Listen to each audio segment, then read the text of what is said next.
What do you do when your husband pauses a random adult site clip and recognizes you, laughing in the background with another man? How does a private joke turn into a public, lawful ending when he stops arguing and starts recording? Can a woman who insists she was just living survive the day papers, arrive in a lobby filled with witnesses?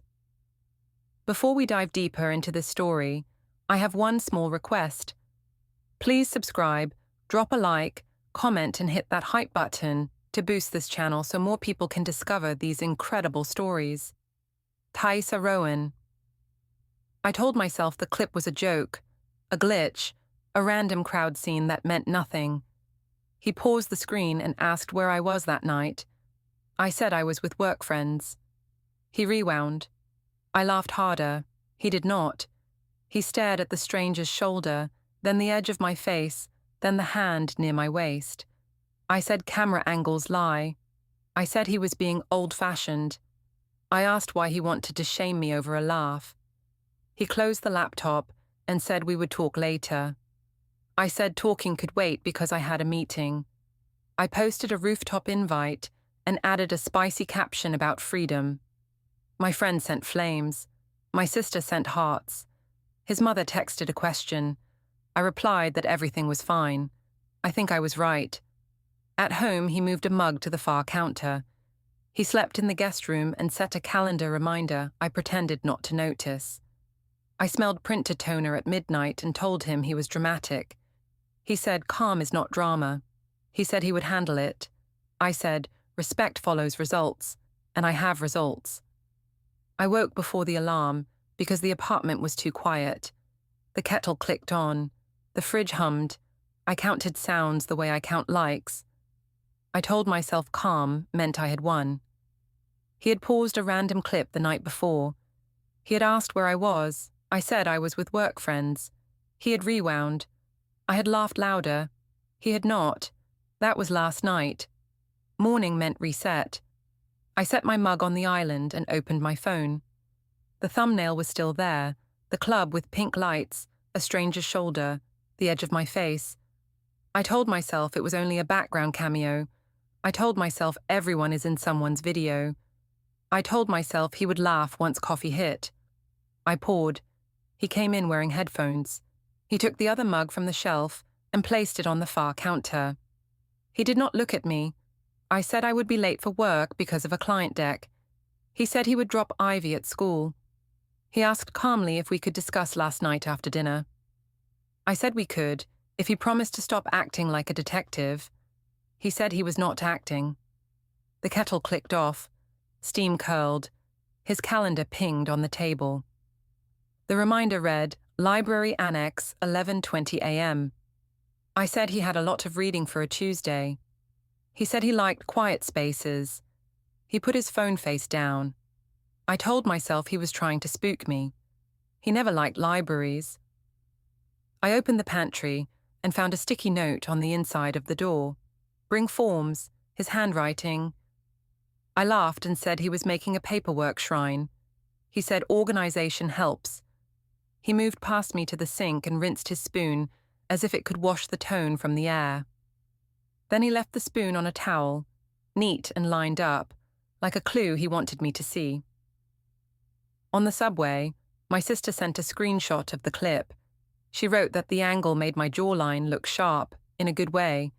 She said I should own it. I tapped a heart.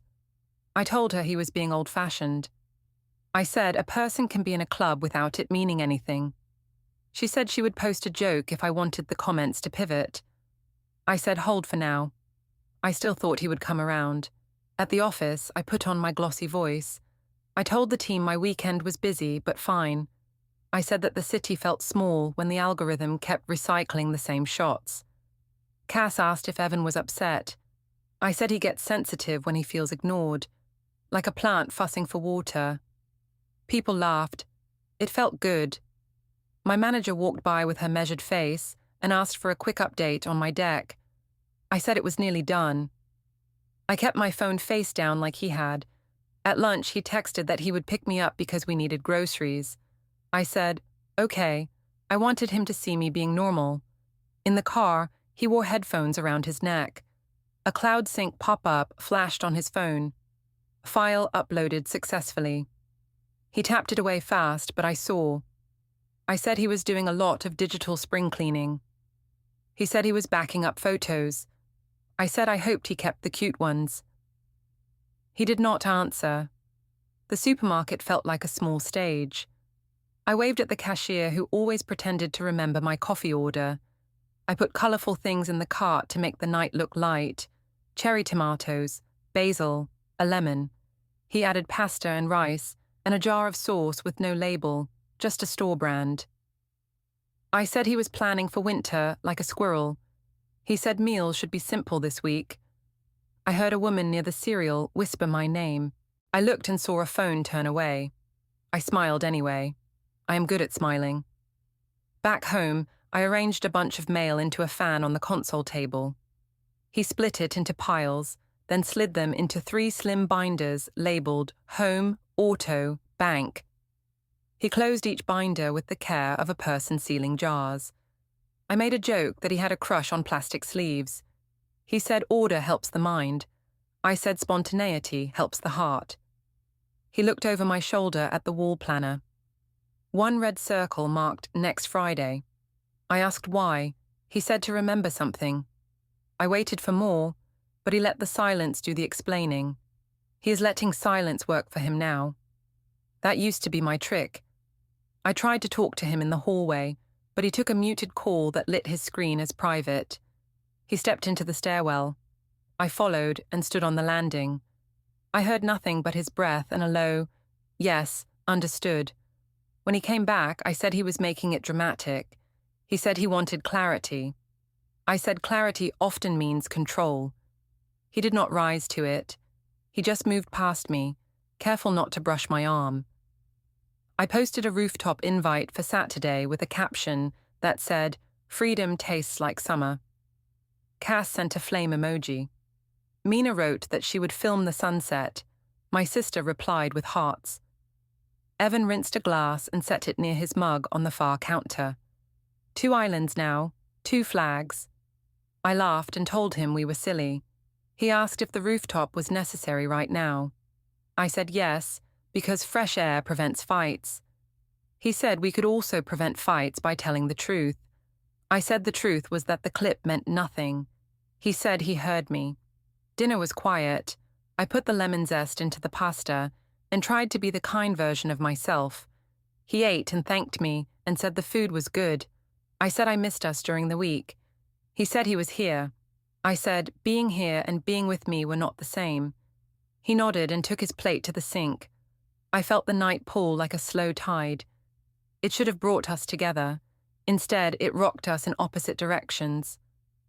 I went to the bedroom and opened my wardrobe and picked a dress for Saturday in my mind. I pictured the rooftop lights, the way the crowd would tilt toward me, the way a joke could become a new story. I told myself I could guide this. I told myself he was tired and would soften. When I returned to the hallway, the guest room door was closed. I turned the handle and felt the lock click. I said he was being childish. He said through the wood that we would talk when we were calm. His voice stayed level. It made me feel smaller than yelling ever did. At midnight, the printer hummed once and spit a blank page. I stood in the doorway and asked if he was printing his feelings. He said the toner test ran by accident. I said only robots test toner at midnight. He did not answer. I opened the fridge for water and found the sticky note again. Bring forms, move from the pantry to the milk. I laughed too loud and stuck it on my forehead like a party crown. In the reflection of the glass, I saw my own makeup from the morning, still perfected, still on. I wondered if he noticed that I kept myself camera ready as proof I cared. I lay awake and thought of the club. I thought of Kai and the push of elbows and the way noise makes excuses easy. I told myself that any wife would want to feel visible. I told myself that he would not be so strict if I were not so bright. I told myself respect follows results. I have results. That is what I said to myself over and over, like a calm wave, until I heard his phone vibrate through the wall. The buzz was long and low. like a bee under a glass. I pressed my palm to the drywall and felt the small tremor of it. He let it buzz out. He did not run to answer. He has learned to let things ring. The morning would be better, I decided. He would come to the kitchen and say that the angle lied. He would rub his eyes and say life is messy. He would call me dramatic and then kiss my hair like old times. I sketched the scene as if I could storyboard it into being. I fell asleep inside my own plan. Unknown number vibrated while the guest room door latch clicked. I arrived early to the co-working floor because I wanted to shape the day. The glass walls made everything look clean. I set my laptop down and opened a bright deck full of confident arrows and simple verbs. I told myself that work would reset me. Numbers always respect a good slide. People respect a person with tasks. Cass rolled her chair over and asked if I saw a new crop of comments under the rooftop invite. I said I did and that people need hobbies. Mina whispered that someone had posted a slowed clip from the club with a circle around my face. I laughed and said it was cute that strangers cared about geometry. I said the circle could be around anyone with dark hair. They said the earrings were mine. I said half the city wears hoops. My phone lit with a message from my sister. She asked if I wanted a caption to steer the tone. I said to wait. She sent a row of hearts anyway. I dropped the phone into my bag and told myself to let silence win for me this time. Silence is power if you choose it, I thought. It felt good to borrow his new trick. By 10, whispers followed me like a little wind. A woman from another team asked if Evan was okay. I said he was fine, just busy. I added that he can be sensitive when a crowd talks over him. I said he takes it as disrespect. Cass giggled and said her ex used to do that too. Mina asked if I had ever been to the club with Kai before. I said I go where the music is good. She asked if Evan goes. I said he prefers quiet spaces. I said some men do not like light. My manager, Gwen, walked by with her even step and asked about the deck. I gave her a crisp status. She nodded and asked me to stick around after lunch. I said, of course. She never wastes words. It made me feel like a key card being scanned. At noon, Evan texted that he had errands. He added that he would not be home for dinner. He wrote that he would check in about Ivy's homework. I replied that I could handle homework. He wrote that he still wanted to call. I stared at the message until the little dot stopped. I typed that we were not in a crisis and that I had a tight day. He wrote that he heard me. He writes that a lot now. It feels like a stamp. I carried my salad to a window seat and looked down at the street. A bus sighed at the light. A delivery guy leaned his bike and checked his phone. I told myself I was still the center of my own story, not a background to someone else's. On the glass, my reflection looked neat, like a person who knows the next step. I took a bite and rehearsed a line for later. I would tell Evan that modern life is public, that the clip proved nothing. I would say he should trust me, because trust is a choice, not a reward. When I returned to my desk, a group chat pinged with a new still. The image showed the club corner where the DJ table glowed. My head was turned toward Kai. He looked happy. I looked happy. A red caption said, "Background cameo." People reacted with faces. I typed nothing. I placed my hands on the keyboard and let my face relax into a neutral, I save for clients. Gwen appeared behind me and asked for a quick word in the HR room. The air changed. Cass mouthed good luck. I followed Gwen down the hall. The HR room had soft chairs and a plant that never died. Gwen closed the door and said there were whispers that could affect a client rollout. She said a cropped still was moving around and that it contained me. She said the company does not police private life, but public links could bleed into brand image. I said this was a prank from strangers. I said my husband was letting his mood spill into work circles. I said I would keep the feed cleaner. She asked if I needed support. I said I needed people to stop making my marriage their research project. She said the internet rarely stops. She asked if everything at home was safe. I said yes. She asked if I needed time off. I said no. I also said that Evan is not cruel, only tense. She nodded and said thank you for the clarity. She asked that I turn off comments on the rooftop invite. I said I would consider it. She said that was not a request. Her voice was kind but stacked like a folder done right. When I stepped back onto the floor, I caught my reflection in the glass again. I told myself Gwen's concern proved I was important to the team. I told myself only valuable people get handled with tone. I sat down and pretended to edit the deck. Instead, I opened the rooftop invite and turned off comments with a tap that felt like biting my own lip. Mina sent a side-eye emoji on a private thread. Cass typed that people were sensitive. I replied that we were just being professional. My phone vibrated. A message from Marla asked if I had caused the rooftop attention. I typed that I was trying to relax. She said she saw a video of me giving a toast about old-fashioned husbands. I said it was humor, not hate. She said humor can bruise. I did not answer that. I placed the phone face down on a stack of printouts. At 3, Evan texted that he would take Ivy to the park after school. I said I had promised to take her for ice cream. He replied that we could all go. I typed that I had a meeting. He replied with a simple, okay. His okays land like stones in water now, sinking without splash. I needed a small win, so I walked past the break area and smiled at 2 designers. One asked how I was doing. I said I was fine, and that people were making a big deal out of shadows. I said camera angles tell lies. He said the internet can be cruel. I used that line later, as if I had thought it first. By late afternoon, I wanted coffee.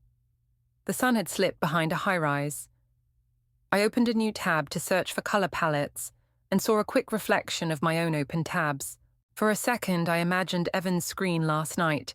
Storage options, delivery tracking, notary near me. I felt a brief pinch and told myself he was just organizing our taxes. He likes lists.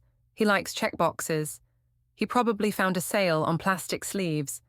If I say a thing a certain way, it becomes true long enough to walk past it. I took the elevator down to street level for a latte. While I waited, a woman behind me asked if I was the girl from the slow clip. I turned with my polite eyes. I said people confuse me with others all the time. She said she had earrings like mine. I said hoops are classic. She asked if my husband was angry. I said he was reflective. She gave a small nod, like she understood grief. Back upstairs, I found my Slack filled with quiet pings from coworkers. A link, a reaction, a meme with a dancing outline and the word cameo. I told myself that if I acted bored, the world would move on. I wrote that I was heads down on a deliverable and would catch up later. I heard my own tone and felt proud of it. Professional women steer. A new text from Evan arrived.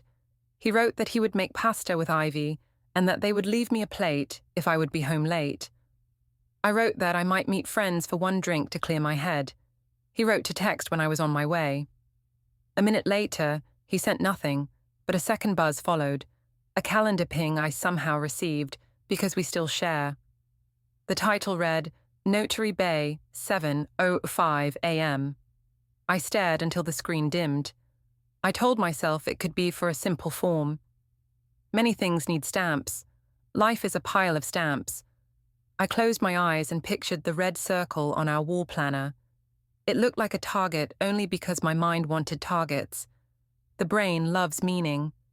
I whispered to myself that I was still in control. I was not ready for what came next.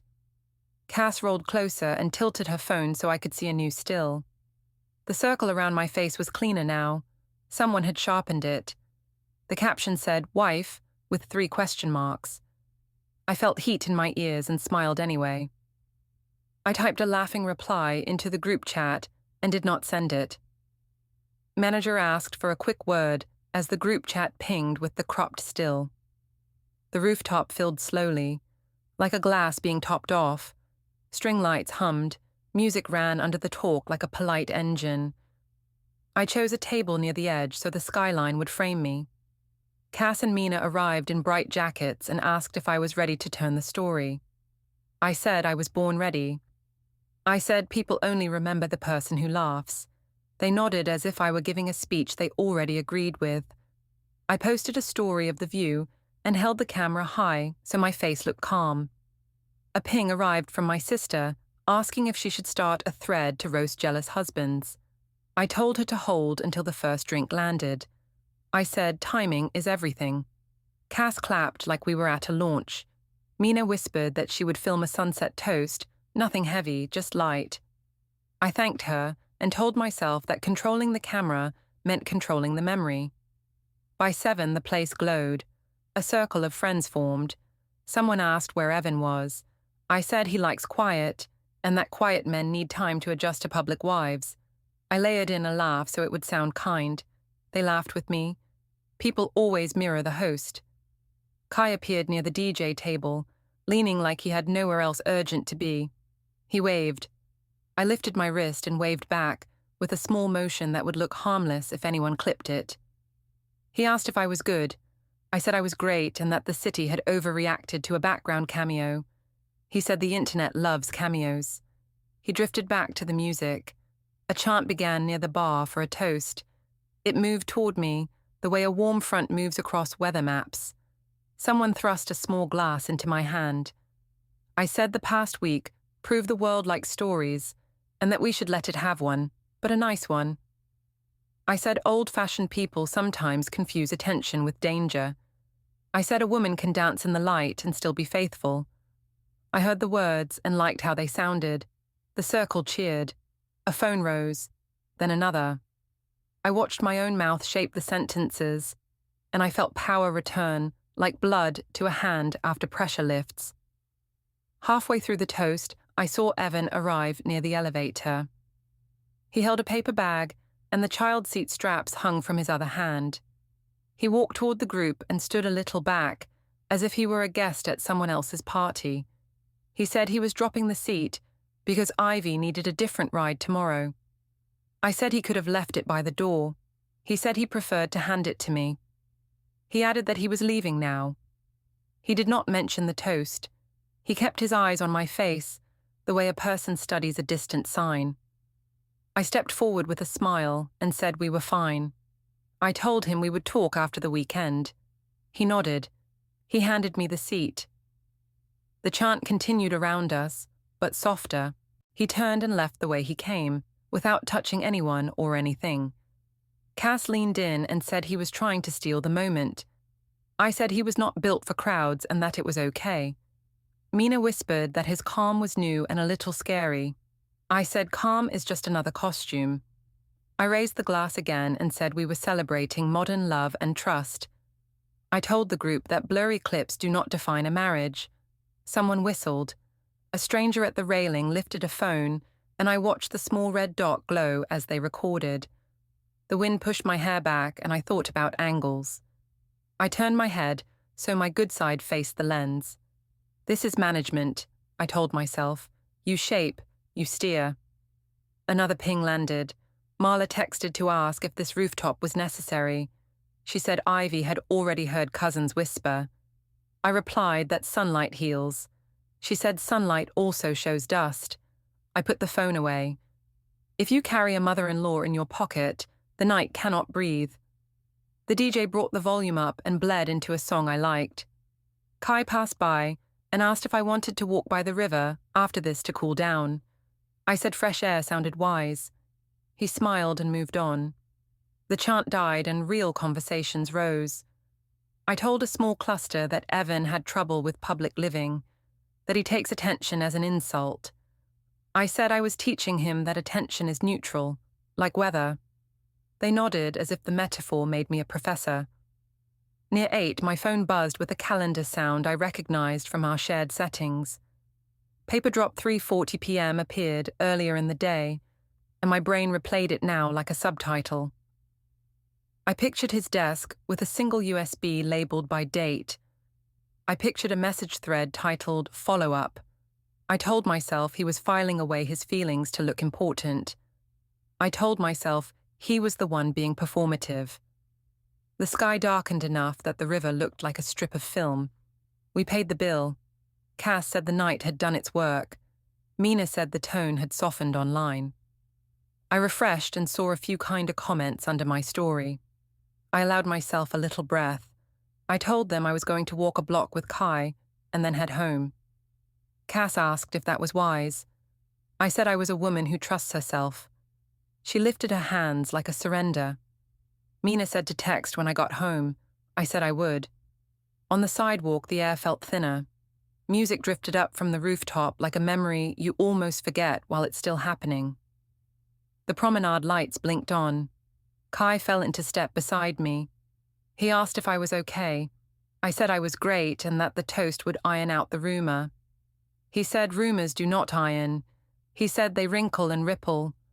I laughed and told him he was being poetic. We reached the railing. A group of tourists hovered nearby. One lifted a phone toward the skyline, then toward us. I adjusted my posture without thinking.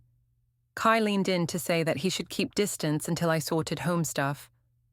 I said we had nothing to sort because nothing had happened. I said all of this was optics. He nodded as if optics were a real thing you could hold.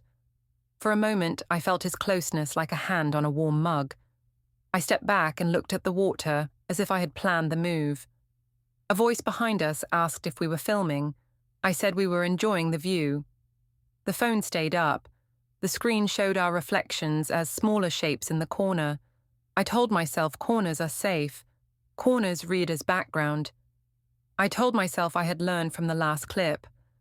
I put my hands on the rail and looked past the camera, as if the city itself were an old friend. My phone buzzed again. Leo, my father, asked if everything was calm with Ivy. He said she had asked why Daddy slept in the other room. I told him that adults rearrange sometimes. He said rearranging can feel like moving to a child. I said it was temporary. He asked if I was still making jokes online. I said I was celebrating. He sighed through text by sending a single period. Fathers have their own punctuation. We walked farther until the music faded to a far pulse. A couple crossed in front of us with a stroller and gave me the face that says they recognized me, but were not sure from where. I held my chin the way celebrities do in magazines. It felt like armor. Kai said he would head back.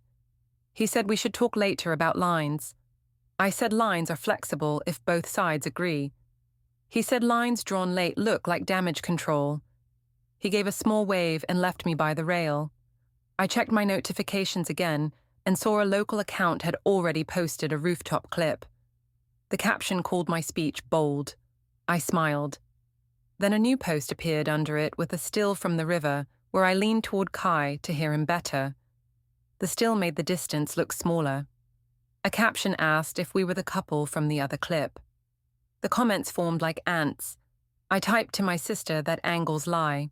She responded that angles also tell stories. When I turned to head home, I saw Evan's car parked on our street later, facing toward the exit, not the curb. It felt like a small sign that he expected movement. I told myself it meant nothing. He liked to be ready. That is all. Back upstairs, I found the apartment cooler than usual. His mug sat on the far counter. A soft beep came from the guest room, like a recording app ending as I approached. I called out that I was home. He said from the other side of the door that Ivy was asleep and that we should keep voices low. I said sleep is easier when people do not stir the air with suspicion. He did not answer that. I washed my face and looked at myself closely. I told the mirror that security comes to those who stand tall. I told the mirror I could outlast a week of noise. In the living room, my phone lit with a notification that a new edit of the rooftop toast was trending. The cut made the laugh sound sharper, like claps in a hallway. The caption asked if my husband would respond or if he would stay silent. I realized for the first time that silence could headline all on its own.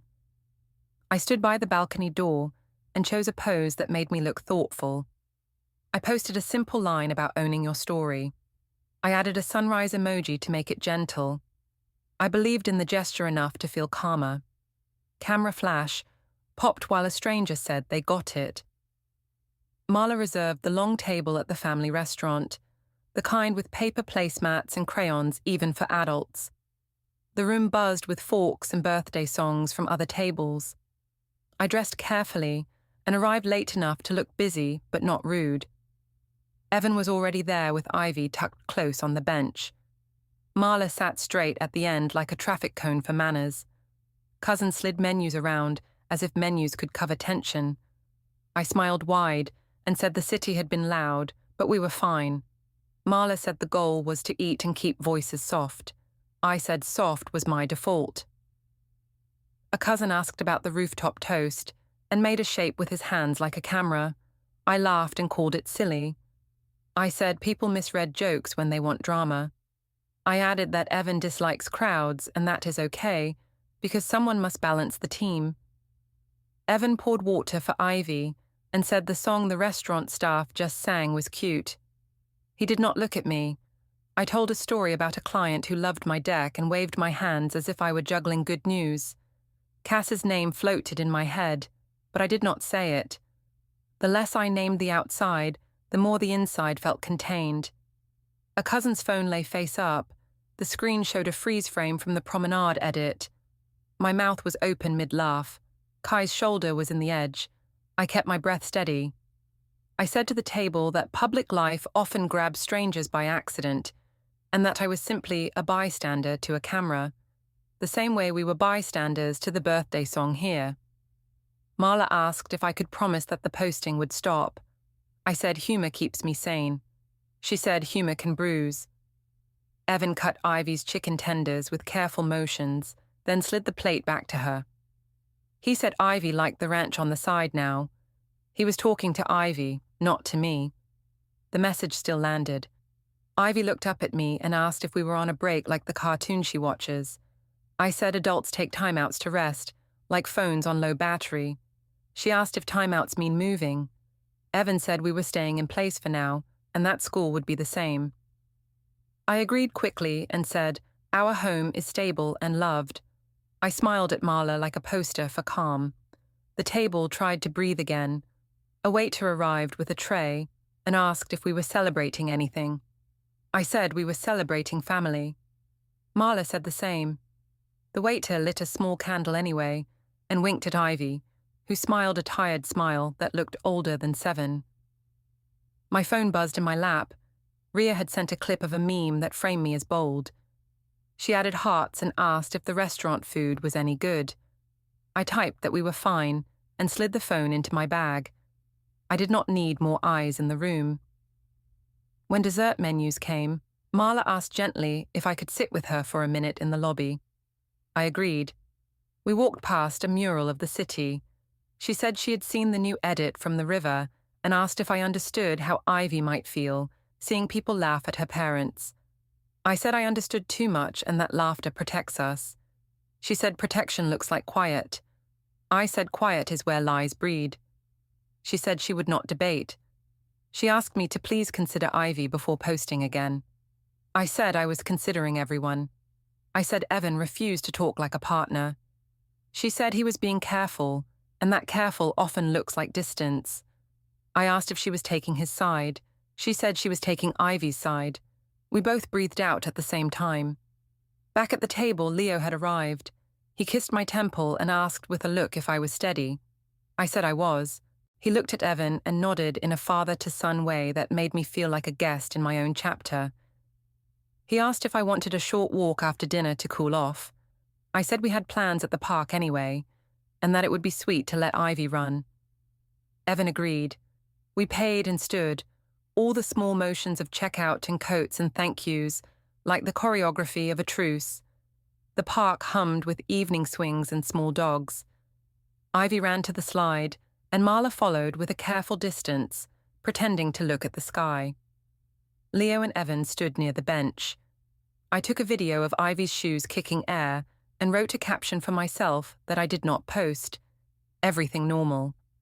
A neighbor from our building passed and slowed when she saw us. She asked if the rumors were true that we were separating. I said people love stories. She lowered her voice and asked if the man from the rooftop was my co-worker. I said he was a friend of friends and that angles lie. She said angles also teach. She walked on with that line in the air, like a floating penalty. I tried to make light talk. I told Evan that the park lights were new and made the place feel safe. He said they had been there for months. I laughed too bright. I told Marla that the school art night at the community hall was coming up and that I could lead a craft table. She said Ivy would enjoy that. Evan thanked her for organizing and said he would handle pickup. His tone was neutral and clipped, the way a note looks when you pin it to a board. I felt my cheeks get hot and decided the cold was to blame. A text from Cass popped up, asking if the family dinner had gone nuclear. I typed that it was fine and that Evan had the same face you get when you assemble flat-pack furniture. She sent a laughing face, then a second message that she might lie low online for a day because work was watching. I stared at those words longer than I expected. I told myself that friends get nervous around greatness. The thought tasted sour. We left the park and walked home in a line that did not feel like a group. In the stairwell, the echo of our steps sounded like a slow metronome. Evan unlocked the apartment door. I noticed a new small key on his ring, thin and unfamiliar. He saw me notice and looked away. I asked if he had installed something. He said he had organized a storage bin for seasonal clothes. I said that was unnecessary. He said it was helpful. Inside, the air was cool and clean. On the console table lay a clipboard that showed only one word at the top, statement. I asked if he was writing a manifesto. He said it was just a header. He moved the clipboard to the guest room. The door clicked. A soft hum started, like a shredder clearing a throat in another room. I called out that shredders are for secrets. He said shredders are for clutter. I walked to the guest room door and found the knob smooth with no give. He has learned how to lock quietly. I went to our bedroom and opened his drawer to find nothing but a row of shirts folded to angles. His laptop sat on the desk, screen alive with a spreadsheet full of initials and dates. When I stepped closer, the window minimized. He had set a timer for privacy. I smiled at my own reflection in the dark screen and told myself he was building an illusion to scare me straight. I have never liked magic tricks when I am not the magician. In the kitchen, 2 mugs waited on opposite counters again. I moved mine to his side as a peace sign. He moved it back when he walked in. He thanked me for the park. He said Ivy slept better after running. I said I slept better after laughing. He said we should aim for calm. I said calm can mean numb. He took the plates from the rack and set them down with gentle taps as if noise measured control. I checked my phone for a small comfort. A local page had posted a collage of me smiling at the restaurant. The caption asked if I had apologized yet. I told myself apologies are for guilty people. I told myself I was fighting for the right to be vivid. I texted Ria that family nights are traps. She replied that she could not take sides. I wrote that taking no side is a side. She stopped replying. I stood in the hall and listened to the guest room. The shredder hum stopped. A drawer slid shut. A vibration sounded on the dresser, then quiet. I wanted to knock and demand a real conversation. I imagined saying that all of this was performance, that he was trying to punish me with tidy actions.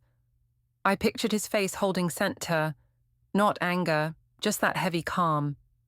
I did not knock. I hate losing on corners. In the living room, Ivy's crayons lay in a neat row on the coffee table. One was worn down to a nub. I held it and felt a small pinch of fear I did not want to name. I put the crayon back and smoothed the paper where Ivy had drawn a house with 2 rectangles for people. Both rectangles had straight mouths. The neighbor from the park posted a photo of the sunset just then, and I could see the edge of our family in the corner, blurred but obvious. The caption said, "Families are complicated." The comments agreed. I closed the app and stared at the blank TV screen. A child asked if we were both moving while a neighbor slowed to stare. The supermarket checkout was a moving belt of small judgments. I placed bright fruit and a bakery cake for a fake feeling of celebration. He added plain yogurt, rice, and a dozen freezer containers stacked like a plan. The cashier glanced at the screen of the person behind us, and I saw my own face on a local page again, cropped near Kai's shoulder. The caption asked if I was the wife from the background. I said to the cashier that the internet mistakes people. The cashier said the internet never sleeps. Evan asked if we needed anything else for Ivy's lunches. I said I would handle lunches. He nodded and paid without asking me to split. It felt like he was settling a ledger I could not see. In the car, the child seat straps clicked a calm rhythm. He drove as if he were tracing lines he had walked 100 times before. His watch lit with a calendar ping that I saw because the streetlight hit it just right. Notary Bay, 7:05 a.m. I said stamps are old-fashioned. He said stamps keep things clear. He parked facing the street. I said that direction looked dramatic. He said it looked efficient. We carried the groceries in silence and set them down on separate counters like flags again. Ivy ran in and asked if the cake was for someone's birthday. I said it was for trying hard. She asked if trying hard meant staying together. I said trying hard meant being patient. Evan crouched to her height and said we were keeping her routines the same. I stared at the cake label like it had an answer. When I looked up, he was already putting the plain yogurt on a high shelf, neat and scented. I opened my phone to post a photo of Basil on the cutting board. The camera flipped to my gallery first, and for a split second, I saw a photo of a document that did not belong to my album. It vanished under the home screen because his thumb hit the lock button from across the island. He said I should charge my phone in the living room. I said I was just taking a pretty picture. He said dinner should be simple. He cleaned the counter with slow strokes that felt like erasing. At the community center hall for kids' craft night, the tables were already set with glue sticks and paper suns. Marla waved from the back and asked if we could make this easy for Ivy. I said we always made things easy for Ivy. A mother I barely knew asked if I was from the clip and if I was doing okay. I said I was fine and that the joke had gone too far online. She said the internet is a mirror. I smiled until my face tired.